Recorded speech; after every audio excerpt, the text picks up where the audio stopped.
कल्यायत नमः श्रोत्यायत वसाम्यायत नमो वन्यायत कक्षायत नमः श्रवायत नमः प्रतरणाय सोत्तरणायत नमः दार्यायत राप्यायत नमः शक्त्यायत भेन्द्यायत नमः श्रीगत्यायत प्रभात्यायत नमः गिरण्यायत प्रवत्सायत नमः किलंशिलायत क्षयणायत नमः कवर्धिनेत पुरस्तदेत नमो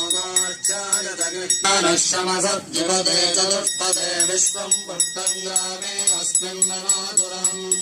दृढानो रुद्रोदनो मयस्कृतिक्षयद्वीराय नमसा विधेमते यच्छन्दयोश्चमनुरायते पितावरश्यामकमरुत्तरञ्जुमानं मृगन्न भीममपहत्रमुग्रम् मृडाचरित्रे रुद्रस्तवानो श्राः महेशोः मनसाय रुद्रं नमो